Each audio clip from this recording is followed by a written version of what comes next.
നിങ്ങളുടെ ഭർത്താവ് രാജപ്പൻ പറഞ്ഞിട്ടാ ഞാൻ വന്നത്. ഓ എന്നോട് രാജപ്പട്ടൻ പറഞ്ഞിരുന്നു.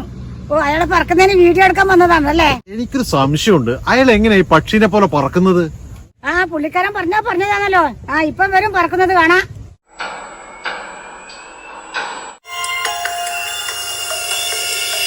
സരോജിനി, നിന്റെ റീൽസ് ഒക്കെ കാണാറുണ്ട്, സൂപ്പറാണ് കേട്ടാ.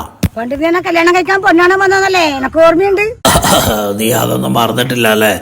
പണ്ട് നടന്ന ഒരു പെണ്ണ് കാണൽ ചടങ്ങ്. ഞാൻ ഈ വണ്ടി സൈഡാക്കട്ടെ, എന്നിട്ട് സംസാരിക്കാം. അല്ല, രാജപ്പൻ എന്താ വരാത്തെ?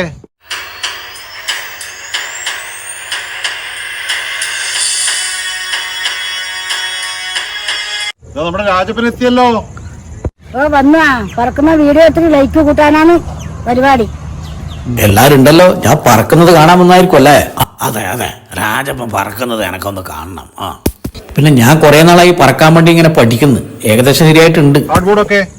ഇതാണ് എന്റെ 2 ചിറക്. ഇത് എന്റെ 2 കൈക്കും ഓരോന്ന് നിങ്ങൾ 2 പേരും കൂടെ കെട്ടിത്തരണം.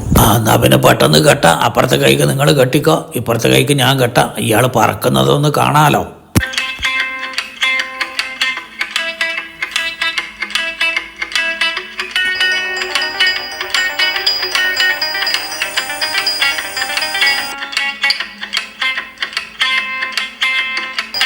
ചിറക് കെട്ടിയിട്ടുണ്ട്, ഇനി പറക്കാൻ നോക്കേ. ഞാൻ തുള്ളും പിന്നെ പറക്കും. ഞാൻ പറക്കുന്നത് കറക്റ്റായിട്ട് വീഡിയോ എടുക്കണം. ഫോണൊക്കെ വീഡിയോ മോഡിലാക്കി വെക്ക്. അതെല്ലാം ക്യാമറ മോഡിൽ തന്നെ ഉള്ളത്, ഒന്ന് പറന്ന് കാണിച്ചാ മതി. ഞാൻ ഈ മരത്തിന്റെ മുകളിലേക്ക് കയറി താഴേക്ക് അങ്ങ് തുള്ളും. അല്ല, താഴെ തുള്ളിയാലേ നീ മൂക്കുകുത്തി വീഴത്തില്ലേ? അത് പിന്നെ ഞാൻ നിലത്ത് വീഴില്ല. ഞാൻ തുള്ളി പെട്ടെന്ന് തന്നെ ഈ ചിറക് വീശി ഇങ്ങനെ ഉയർന്ന് അങ്ങ് പോകും. സരോജിനി, നിനക്ക് തിരക്കായി നിന്റെ ഭർത്താവിനെ പറപ്പിക്കാനല്ലേ? സമയം കളയണ്ട, ഞാൻ റെഡിയായി നിൽക്കുവാ, നീ ഒന്ന് പറന്നാ മതി. ഞാനേ ഇതിന്റെ മുകളിലേക്ക് കയറി താഴേക്ക് തുള്ളും, പക്ഷെ താഴെ വീടില്ല. പെട്ടെന്ന് തന്നെ അങ്ങ് പറന്നു ഉയരും. അപ്പൊ വീഡിയോ കറക്റ്റായിട്ട് എടുക്കണം. പിന്നെ കിട്ടിയില്ല എന്ന് പറയരുത് കേട്ടാ.